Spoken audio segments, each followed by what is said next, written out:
नमस्कार, कहानियों की दुनिया में मैं मौसमी चंद्रा आपका स्वागत करती हूँ। लेकर आई हूँ शुभदा प्रकाशन की पहली कहानी संग्रह किस्सा गो जिंदगी से एक कहानी। और इस कहानी को लिखा है प्रिया राणा जी ने। कहानी का शीर्षक है ईर्ष्याग्नि। इस संसार में सभी लोग अपनी अपनी प्रवृत्तियों के अनुसार पदार्पण करते हैं। संसार रूपी सीमेंट और खाद पानी लगने के बाद भी उनकी जन्मजात प्रवृत्ति उनके व्यक्तित्व में बची रहती है। किंतु कुछ लोगों में जहां एक और संस्कार बचे रहते हैं तो दूसरी ओर प्रवृत्ति में ही बदलाव आ जाता है। इसी बदलाव का एक उदाहरण है अपर्णा श्रीवास्तव। परिचय की बात करें तो वह एक कॉलेज में लेक्चरर है। संक्षेप में कहा जाए तो अपर्णा श्रीवास्तव मतलब एक मेधावी, सुंदर, सुशील स्त्री। अब यह सुंदर सुशील तो फिर भी ठीक है, किंतु हमारे समाज में एक स्त्री का मेधावी होना मानो तौबा तौबा लाहौल विला कुबत। यह भी कोई बात हुई भला। वहीं दूसरी ओर एक दो को छोड़ दिया जाए तो हमारे समाज में औरतों की सफलता के पीछे दुनिया भर की वाहियात कहानियां और किस्से गढ़े होते हैं। लोगों के विचारों की विभस्तता को पार कर जाना ही सफलता को पा जाना है। फिर चाहे पुरुष कितने ही बिस्तरों की गर्माहट का संबंध अपने से जोड़ता फिरे। एक औरत का चरित्र किसी और की कसौटी पर खड़ा उतरने का मोहताज नहीं है, बल्कि उसकी तो निर्माणकर्ता तथा विध्वंसकर्ता केवल और केवल वह औरत है, जिसने अपने व्यक्तित्व की नसों में ग्लूकोज की भांति उसे बूंद बूंद पहुंचाया है। कुल मिलाकर अपर्णा का सफलता की सीढ़ियों तक पहुंचने का सफर अपनी चरित्र को अपनी नसों में बचाए रखने में ही प्रयत्नशील रहा। बाकी भविष्य किसने देखा है। 32 वर्षीय अपर्णा का निवास विश्वविद्यालय परिसर से लगभग 2 किलोमीटर की दूरी पर था, जहां वह अपनी नीला काकी के साथ रहा करती थी। नीला काकी 25 वर्ष पहले जो अपर्णा के घर में आई तो वहीं की होकर रह गई। पति की मृत्यु के बाद जब नीला काकी के रहने खाने का ठिकाना नहीं रहा, तब दर दर की ठोकरें खाने के बाद उन्हें गीता का आश्रय मिला था। गीता अपर्णा की मां थी। पिता तो अपर्णा के तभी स्वर्ग सिधार गए थे जब अपर्णा अपनी यौवन की कलियां चुन चुनकर अपनी मुस्कुराहटों से खिला देने की स्वाभाविक प्रक्रिया में मग्न थी। भौरों के मंडराने का समय भी लगभग यही होता है। ऐसी आधी कच्ची आधी पक्की उम्र में भंवरों का बेटी या बहन के आसपास फटकना पिता और बड़े भाई को सतर्कता की लाठी पकड़ा देता है। अब भाई तो कोई था नहीं। पिता भी 18 साल की अपर्णा को छोड़कर जो गए तो फिर कभी वापस ना लौटे। नीला काकी तो पहले से ही वैधव्य का जीवन जी रही थी। अपर्णा की मां को नीला में अपना संबल मिला और फिर वैधव्य की पीड़ा को अब विधवा के अतिरिक्त कोई और महसूस नहीं कर सकता। विधवा ही जाने विधवा का दर्द और न जाने कोई वाला भाव नीला काकी को गीता के और करीब ले आया। फिर चाहे उन दोनों में शिक्षित और अशिक्षित की दीवार ही क्यों न हो, कुछ पीड़ाएं और दुखों का बहाव ऐसी कई दीवारों को पाटने का दम रखता है। कुल मिलाकर एक दूसरे के आंसू पहुंचने में कोई दीवार बीच में ना आ सकी।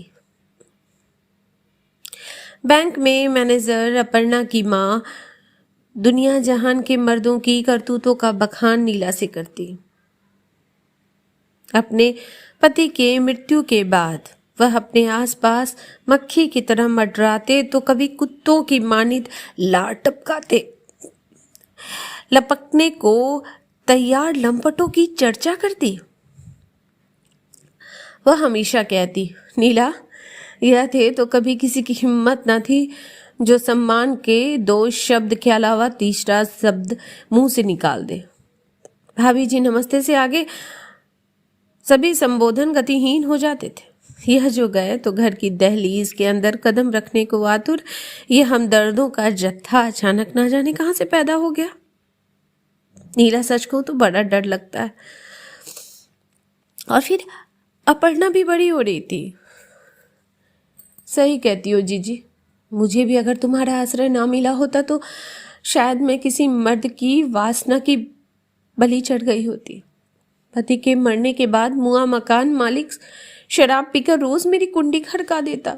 वह तो मैंने कभी दरवाजा नहीं खोला और जीजी कब तक ना खोलती, खोलना ही पड़ा। घर से भागने के बाद 10-12 दिन बिरमी के खेत के पीछे बने मंदिर में छुपकर गुजारे। वहां से भागी तो तुमसे टकराई। जीजी सच कहूं तो यह मर्द जात होवे ही ऐसी है ससुरी। लपके भी यही, लपक कर बचावे भी यही। बिना मर्द औरत का गुजारा कहाँ। रांड तो फिर भी जी लेती है, रंडुए जीने दे तब ना। और फिर एक दिन दोनों के दुख एक दूसरे में गुथ जाते। फिर इन सब बातों का परिणाम निकलता अपर्णा को पास बिठाकर बार बार घुमा फिराकर एक ही बात समझाना। बेटी अपर्णा, एक अकेली औरत के लिए एक पुरुष अगर राक्षस है तो दूसरा देवता। इन दोनों से इतर कुछ कुछ मनुष्य भी होते हैं। देवता ना सही किंतु मनुष्य भी मिल जाए तो भी बेहतर, लेकिन राक्षस से बचाव जरूरी है। वह ना जाने कब किस देवता या मनुष्य का रूप धारण करके जीवन में आ जाए। घर से मिली ऐसी नसीहतों ने जहां शुरुआत में अपर्णा के स्वभाव में भय का भाव जगाया, वहीं मां की मृत्यु के बाद भय का स्थान कठोरता तथा सख्ती ने ले लिया। दर्द को पी जाना, कठोर हो जाना ही तो है। पहले पिता के जाने की पीड़ा और फिर मां के जाने का दर्द। पत्थर ना बनती तो क्या बनती। बह जाने का डर था। किसी के साथ बह जाना जीवन की निरंतरता में अवरोध उत्पन्न करता है, वरना पीड़ा तो, बहाव तो चिंता चिता के समान होती है। वाली उक्ति को व्यावहारिकता में तब्दील कर जाता, जो अपर्णा ने होने न दिया। विपरीत परिस्थितियों में तटस्थ रहना जीतने की निशानी है। हार जाना मर चुकी मां के सपने तोड़ देना था, सो सपने पूरे हुए। दिल्ली विश्वविद्यालय के प्रख्यात कॉलेज में लेक्चरर का पद मिला। हालांकि शुरुआत ही एडहॉक मिला था, जो लगातार 3 साल से रिन्यू होता आ रहा था। अभी स्थायी नियुक्ति की प्रतीक्षा थी, लेकिन फिर भी जीवन ने कुछ रफ्तार पकड़ ली थी। अपर्णा के जीवन की इस रेलगाड़ी के डिब्बों को अपनी अपनी महत्वता थी। किसी में महत्वाकांक्षाएं थी, किसी में पिता का प्रेम, तो किसी डिब्बे में मां की नसीहतें। किंतु अब एक और डब्बा किसी के प्रेम से लबालब भरा अपर्णा की ओर कातर निगाहों से देख रहा था। यह निगाहें शंकर उपाध्याय की थी। शंकर उपाध्याय और अपर्णा श्रीवास्तव दोनों सहकर्मी थे, किंतु शंकर का अनुभव अपर्णा से ज्यादा था। वह पिछले 5 साल से इसी कॉलेज में पढ़ा रहा था। हालांकि दोनों का विषय अलग अलग था। अपर्णा साहित्य की शिक्षिका थी, तो दूसरी ओर शंकर अर्थशास्त्र का शिक्षक। अपर्णा के रिजर्व और स्वयं में ही सिमटे रहने वाले व्यक्तित्व को प्रेम से भिगो देना शंकर उपाध्याय के लिए किसी जंग को जीतने से कम नहीं था। हृदय का भी क्या है, कहीं नहीं लगता तो नहीं ही लगेगा, और जब किसी से लगता है तब सारी व्यावहारिकता एक तरफ और हृदय की मासूमियत एक तरफ। प्रेम में बड़ा सख्त से सख्त व्यक्ति भी भोलेपन का शिकार हो जाता है। शंकर का प्रेम से बुझा हुआ तीर कई प्रयासों के बाद ही सही आखिर में निशाने पर ही लगा। अपर्णा का सख्त मिजाज उसकी परिस्थितियों की देन था और परिस्थितियां बदलते देर नहीं लगती। शंकर का प्रेम अपर्णा के जीवन की रिक्तता को जितनी तेजी से भर रहा था, उतनी ही तेजी से उसकी आंखों की चमक और मन का उत्साह भी बढ़ता जा रहा था। आत्मनिर्भर तो वो पहले से ही थी, किंतु अब आत्मबल का विस्तार जारी था। शंकर के जीवन में ज्यादा संघर्ष कभी नहीं रहा था। उसने जो चाहा कमोवेश वह सब कुछ प्राप्त करता गया। वह स्वभाव से जिंदा दिल तथा हंसमुख था। उसके व्यवहार में हमेशा ही एक संतुलन का भाव रहता, जो व्यावहारिक दृष्टि से सभ्य समाज में उचित भी है। लेकिन जीवन कब कितना संतुलित हो जाए यह कोई नहीं जानता। शंकर और अपर्णा एक दूसरे में अपना भविष्य देखने लगे थे। जब मन मुताबिक जीवन साथी मिल जाए तो जीवन के मायने ही बदल जाते हैं। शंकर अपर्णा से हमेशा कहता, तुमने जीवन साथी को ढूंढने में खराब होने वाले मेरे समय को बचा लिया। झट से मिल गई। उसकी इस बात पर पहले थोड़ा लजा कर, परंतु बाद में अपर्णा तुरंत हा हा हा हा हा करके हंस दिया करती थी। फिर थोड़ा चुप रहकर बोलती, लेकिन तुमने क्यों इतनी देर कर दी? थोड़ा पहले आ जाते तो कुछ पल और जुड़ जाते हमारे तुम्हारे संग जीवन के। और फिर तो कुछ देर पसरी खामोशी में दोनों एक दूसरे के प्यार में भर भर गोता लगाते, तो कुछ देर डूबकर बाहर वापस आ जाते। कभी कभी डर भी लगता कि प्रेम अपनी पराकाष्ठा को प्राप्त करने के बाद अगर खत्म हो गया तो। इसलिए पराकाष्ठा की दीवार को भेद जाने की हिम्मत अपर्णा ने कभी नहीं की। कभी यह जानने की कोशिश भी नहीं की कि उस पार क्या है। कुछ खो देने का डर उससे अधिक कौन जान सकता था भला। उस रोज बारिश थमने का नाम ही नहीं ले रही थी। वहीं दूसरी ओर कॉलेज में आज महत्वपूर्ण मीटिंग थी। ऊपर से गाड़ी खराब हो गई थी। कार के पिछले पहिए को बदला जाना था, किंतु इन सब के लिए समय किसके पास था। आखिरी विकल्प रिक्शा में बैठकर मेट्रो तक पहुंचना था। मेट्रो कॉलेज के बिल्कुल पास में थी। बहुत देर सोचने के बाद नीला काकी को प्रणाम कर अपर्णा रिक्शे की खोज में निकली और कम समय में ही रिक्शा पकड़कर मेट्रो तक पहुंच भी गई। आनन फानन में रिक्शे वाले को 10 के बजाय 20 का नोट पकड़ाकर मेट्रो की ओर भागती अपर्णा को रिक्शा वाला मैडम मैडम करके चिल्लाता ही रह गया। मेट्रो के गेट के अंदर घुसते ही अपर्णा का मोबाइल झट से बज उठा। शंकर का ही फोन था। उठाए भी तो कैसे, और अनदेखा कर देना उसे ठीक प्रतीत नहीं हो रहा था। इसलिए तुरंत फोन उठाकर अपर्णा जैसे ही हेलो कहा तो दूसरी ओर से शंकर ने कहा, अगर घर से नहीं निकली हो तो घर पर ही रहो, आज की मीटिंग कैंसिल हो गई है। शंकर की बात सुनते ही अपर्णा की गति में ब्रेक लग गया। फूलती हुई सांसें भी आराम करने के मूड में आ चुकी थी। अच्छा ठीक है, फिर मैं वापस चली जाती हूँ, अपर्णा ने शंकर को उत्तर दिया। शंकर ने भी बाय बोलते हुए फोन रख दिया।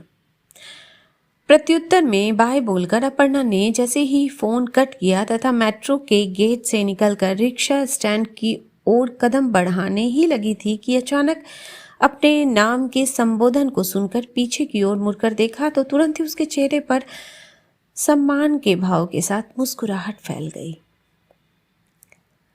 उसके गुरु डॉक्टर किशोरीलाल ने उसको देखकर पुकारा था।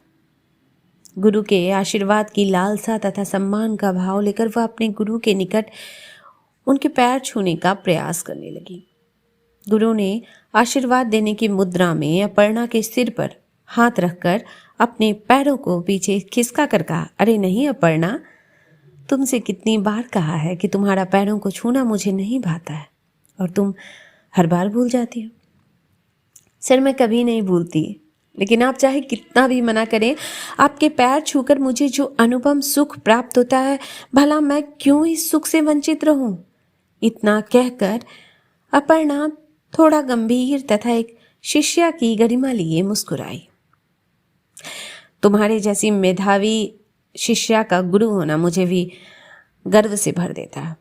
तुम्हारे बारे में मॉरिशस में मेरे एक मित्र, जिन्हें तुम भी अच्छे से जानती हो, डॉक्टर शर्मा से पता चला कि यहाँ तुमको कॉलेज में नौकरी मिल गई है। सुनकर तुमको बधाई देने का प्रयत्न किया, पर संपर्क ना हो सका, किंतु तुमसे संपर्क तो करना ही था। अगर तुम अभी मुझे यूं ना मिलती। दरअसल तुम्हारे लिए मॉरिशस की यूनिवर्सिटी में मैंने बात की है। तुमको 5 साल वहां रहना होगा, तुम जा पाओगी? डॉक्टर किशोरीलाल ने अपनी बात खत्म करते हुए कहा। यह सुनकर अपर्णा फूली न समाई। कुछ देर के लिए वह अपनी वर्तमान जिंदगी को भूलते हुए बोली, जी जरूर सर, मैं वहां अवश्य जाऊंगी। अच्छा चलो, मैं निकलता हूं, फिर मुलाकात होगी, कहकर डॉक्टर किशोरीलाल एक बार फिर अपर्णा के सर पर आशीर्वाद का हाथ रख वहां से प्रस्थान कर गए तथा अपर्णा अपने गुरु से मिले स्नेह के भाव को लेकर घर लौट आई। अपर्णा के गुरु डॉक्टर किशोरीलाल दिल्ली यूनिवर्सिटी में ही प्रोफेसर थे। एमए के समय अपर्णा उनकी प्रिय छात्रा हुआ करती थी। ऐसी होनहार छात्रा से उन्हें भी बहुत उम्मीदें थी। एमए, एमफिल और पीएचडी करने के बाद कॉलेज में नौकरी पा जाना किशोरीलाल की उम्मीदों तथा विश्वास पर खरा उतरना था। पिछले 3 साल से डॉक्टर किशोरीलाल डेपुटेशन पर मॉरिशस यूनिवर्सिटी में पढ़ाने के लिए गए हुए थे। वापस लौटने पर अपर्णा से यह अचानक हुई उनकी पहली मुलाकात थी। महत्वाकांक्षाओं के बोझ तले दबी अपर्णा मॉरिशस जाने के सपने सजाने लगी। पुराने सपने कुछ देर के लिए धूमिल हो गए। वह भूल गई कि वह शंकर के साथ अपने भविष्य के सपने सजा रही है। मॉरिशस जाने का फैसला उन सपनों को रोते बिलखते छोड़ देना है। अपनी खुशी को साझा करने को उत्सुक अगले दिन कॉलेज पहुंचते हुई वह शंकर के पास गई। शंकर ने उसको इतना खुश आज तक ना देखा था, इसलिए अपर्णा के कुछ कहने से पहले ही वह उससे पूछ बैठा, क्या हुआ, कोई लॉटरी वॉटरी लग गई है क्या? अपने चेहरे को तो देखो, इतना तेज तुमसे संभाले नहीं संभल रहा। अपर्णा ने बिना देरी किए अपनी खुशी का राज बताया कि किस तरह उसके गुरु के द्वारा उसे इस अवसर की प्राप्ति हुई है। अपर्णा के मुख से मॉरिशस जाने की बात सुनकर शंकर के मन में ईर्ष्या का भाव जगा। उसे स्वयं ही समझ न आया, भला अपर्णा के प्रति उसे ईर्ष्या कैसे हो सकती है। उसने मन ही मन स्वयं को धिक्कारा भी, लेकिन फिर अपनी मुख मुद्रा में संतुलन बनाकर खुशी के बाद तुरंत उदासी के भाव से बोला, अरे वाह, यह तो वाकई बहुत अच्छा अवसर है, किंतु तुम और मैं, क्या यह दूरी तुम सहन कर पाओगी? अपर्णा का उत्साह कुछ धीमा पड़ा। थोड़ी देर की चुप्पी के बाद शंकर के हाथों पर हाथ रखकर बुझे हुए मन से उसने कहा, मैं समझ नहीं पा रही हूं शंकर, यह अवसर शायद मुझे दोबारा प्राप्त न हो। तुमसे भी दूर रह पाना मेरे लिए संभव नहीं होगा, किंतु अगर तुम मेरे स्थान पर होते तो क्या करते? शंकर ने अपर्णा का हाथ अपने हाथों से हटाते हुए कहा, मुझसे यह प्रश्न पूछना बेईमानी है। तुम्हें छोड़कर जाने की तो मैं कल्पना नहीं कर सकता। बाकी तुम्हारा अपना निर्णय है अपर्णा, मैं ना कहूं भी तो कैसे कहूं?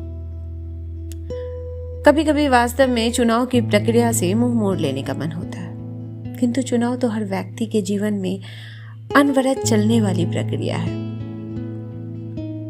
रोज ही खाने पीने पहनने ओढ़ने से लेकर कहाँ कब और कौन सी चीज चुनाव की मोहताज नहीं है। चुनाव तो करना ही था तो शंकर को चुना गया। महत्वाकांक्षाएं थोड़ी देर रोएगी बिलखेगी, बाद में चुप होकर सो जाएगी।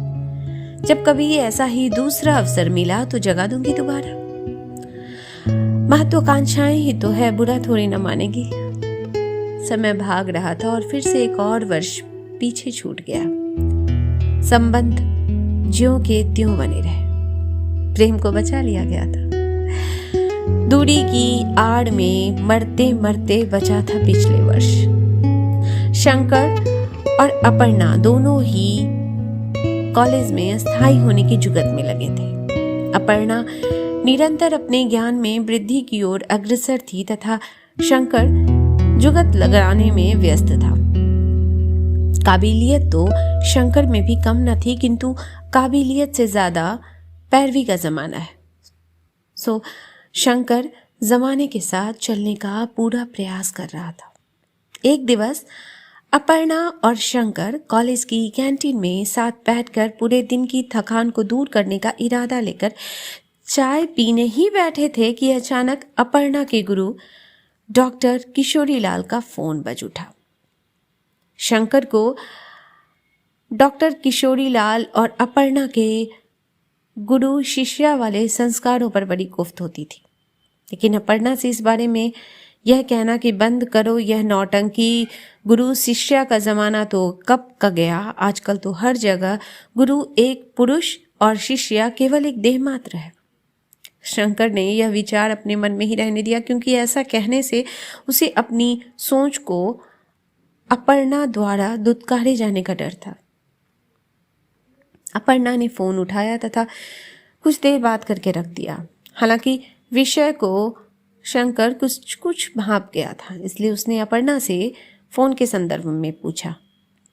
अपर्णा ने बताया कि किशोरी सर देशबंधु कॉलेज में निकली लेक्चरर की अस्थायी नियुक्ति के संदर्भ में मुझसे सलाह निर्देश दे रहे थे। मैंने उनसे कहा कि मैं अपनी तैयारी को लेकर आश्वस्त हूँ, बाकी सर का आशीर्वाद तो हमेशा मेरे साथ है ही।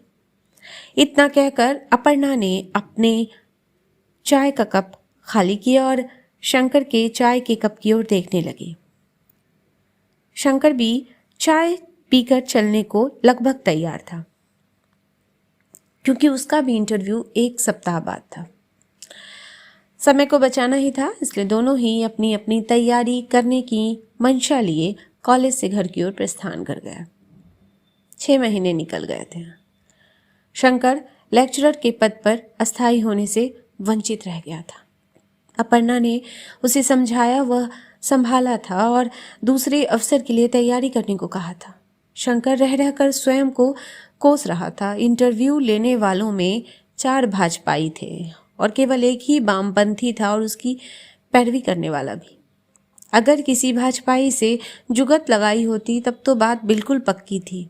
समय समय की बात है, सीट को सलाम होता है।